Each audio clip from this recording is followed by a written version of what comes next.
마지노선은 단순히 프랑스와 독일의 국경 지역에 건설된 방어선을 넘어 현대 사회에 이르기까지 다양한 의미와 교훈을 전달하는 상징으로 자리 잡았다. 제2차 세계대전 당시 프랑스가 독일의 침공을 방어하기 위해 구축한 이 거대한 방어 체계는 초기 설계와 기술적 완성도에서는 높이 평가받았지만 전략적 실패로 인해 본래의 목적을 달성하지 못했다. 오늘날 마지노선이라는 표현은 단순히 군사적 실패를 넘어 고정된 사고방식이나 시대의 변화를 간과한 계획을 비유하는 데 자주 사용된다. 이는 현대의 다양한 상황에서 기술, 전략, 협력, 적응력의 중요성을 일깨우는 사례로 활용되고 있다. 마지노선은 무엇보다 고정된 사고방식이 초래할 수 있는 위험성을 극명하게 보여준다. 프랑스는 마지노선을 통해 독일과의 국경 방어를 철저히 준비했지만 독일군이 벨기에를 경유해 우회할 가능성에 대한 대비는 부족했다. 이는 고립된 계획과 제한된 시야가 어떻게 전체 전략을 약화시킬 수 있는지를 보여준다. 오늘날 마지노선이라는 용어는 기술, 정치, 경제, 사회 전반에서 고정된 사고방식을 지적하는 데 사용된다. 이는 특히 변화가 빠른 현대사회에서 조직과 국가가 새로운 위협에 대응하지 못하고 과거의 방식에 집착할 때 치명적인 결과를 초래할 수 있다는 경고로 읽힌다. 예를 들어 기업이 과거의 성공 모델에 안주하거나 국가가 전통적인 방어 체계만 고수한다면 이는 외부 환경의 변화에 의해 쉽게 무너질 수 있다. 마지노선의 실패는 변화하는 환경에 적응하지 못한 전략이 얼마나 위험한지를 일깨운다. 제1차 세계대전에서 성공을 거둔 참호전과 정적인 방어 체계는 제2차 세계대전의 기동전 앞에서 무력화되었다. 독일군은 빠른 기갑부대와 공군을 결합한 전격전을 통해 마지노선을 우회했으며 프랑스의 방어 전략은 시대의 변화를 읽지 못한 결과로 무너졌다. 이 교훈은 오늘날의 복잡하고 급변하는 환경에서도 중요하다. 군사 분야에서는 사이버전, 인공지능, 드론 기술 등 새로운 형태의 위협이 등장하며 전통적인 방어 체계의 한계를 드러내고 있다. 단순히 방어선을 강화하는 것만으로는 이러한 새로운 위협에 효과적으로 대응할 수 없다. 민첩성과 적응력, 그리고 새로운 기술에 대한 유연한 접근이 필수적이다.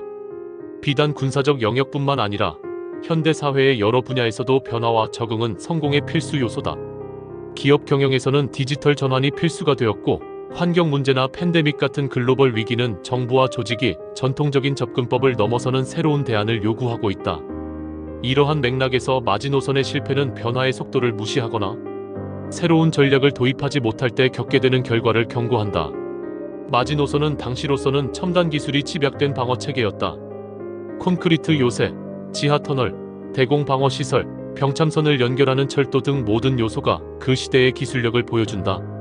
하지만 이 방어 체계는 결국 독일군의 전격전 앞에서 무용지물이 되었으며 이는 기술적 우위만으로 전쟁에서 승리를 보장할 수 없다는 사실을 일깨운다. 현대 사회에서도 기술은 빠르게 발전하고 있지만 기술 그 자체가 궁극적인 해결책이 될 수는 없다. 인간의 판단력과 유연성, 창의성이 결합되지 않은 기술은 제한적인 효과만을 낼 뿐이다.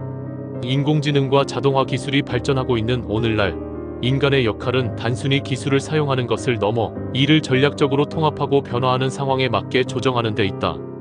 군사적 영역에서는 첨단 무기 시스템이나 사이버 보안 체계가 아무리 정교하더라도 이를 운영하고 관리하는 인간의 능력이 부족하다면 그 효과는 크게 떨어진다. 마지노선은 기술과 인간 요소 간의 균형이 얼마나 중요한지를 보여주는 사례로 미래의 전략 수립 과정에서 이 균형을 유지하는 것이 얼마나 중요한지를 경고한다. 마지노선의 실패는 국가 간 협력이 부족했을 때 발생할 수 있는 문제를 보여준다. 프랑스는 마지노선을 독일과의 국경 지역에 집중적으로 구축했지만 벨기에와 룩셈부르크와 같은 주변국과의 방어 협력은 소홀히 했다. 이로 인해 독일군이 벨기에를 통해 프랑스를 침공하는 데 별다른 저항을 받지 않았다. 현대사회에서 국제적 협력은 더욱 중요해졌다. 테러, 팬데믹, 기후변화, 사이버 보안 등 글로벌 문제는 단일 국가가 독립적으로 해결하기 어렵다. 특히 군사와 안보 분야에서는 다국적 연합의 중요성이 부각되고 있다. 북대서양 조약기구나 유럽연합과 같은 국제적 협력체는 이러한 위협에 대응하기 위한 공동방어 전략을 발전시키고 있다. 마지노선의 교훈은 방어 체계와 외교 정책에서 국가 간의 협력과 조율이 얼마나 중요한지를 상기시킨다. 개별 국가의 독립적인 방어 체계만으로는 복잡한 현대 위협에 대응하기 어려우며 협력과 정보 공유가 필수적이다. 마지노선은 프랑스의 군사적 판단과 리더십이 당시의 변화와 도전을 충분히 고려하지 못한 결과로 실패했다. 당시 프랑스 군부와 정치 지도자들은 마지노선 건설에 막대한 자원을 투입했지만 이 방어 체계가 우회되었을 때를 대비한 대안적 전략은 부재했다. 현대의 리더십에서도 이러한 유연성과 비전의 부족은 치명적인 결과를 초래할 수 있다. 변화와 불확실성이 끊임없이 발생하는 오늘날, 리더들은 기존의 전략과 관행을 넘어 새로운 아이디어를 받아들이고 신속히 대응할 수 있어야 한다. 특히 글로벌 경제와 정치에서 혁신적인 사고와 장기적 비전은 필수적이다. 마지노선의 사례는 리더십의 중요성을 상기시키며 실패를 막기 위해 유연한 사고와 적응력이 필수적이라는 점을 강조한다. 마지노선은 단순히 프랑스와 독일 국경 방어선의 실패를 넘어 현대사회와 조직, 국가에 중요한 교훈을 제공하는 상징으로 남아있다. 이는 고정된 사고방식과 시대 변화에 대한 부적응이 얼마나 큰 실패를 초래할 수 있는지를 경고한다. 마지노선의 실패는 변화하는 환경에 적응하지 못한 전략이 얼마나 위험한지를 보여준다. 제1차 세계대전의 참호전 방식을 토대로 설계된 마지노선은 독일군의 기동전이라는 새로운 전술 앞에서 무용지물이 되었다. 현대에서도 변화와 혁신을 간과하는 조직이나 국가가 경쟁력을 잃는 사례는 흔하다. 마지노선은 프랑스의 독립적 방어 체계에 초점이 맞춰져 있었고 벨기에나 룩셈부르크와의 협력을 소홀히 했다. 이는 독일군이 벨기에를 통해 프랑스를 침공할 수 있는 허점을 제공했다. 이는 국제 문제 해결에서 협력과 통합의 중요성을 강조한다. 마지노선은 당시 첨단 기술이 집약된 방어선이었지만 시대 변화에 적응하지 못한 전략적 결함으로 인해 실패했다. 이는 기술의 발전만으로는 성공을 보장할 수 없으며 인간의 창의성과 전략적 판단이 반드시 필요함을 보여준다. 마지노선의 실패는 고위 지도자들이 대안적 전략과 비상 상황에 대비하지 못했음을 보여준다.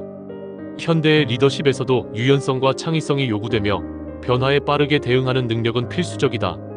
결국 마지노선은 실패의 상징이지만 그 교훈은 시대를 초월해 유효하다.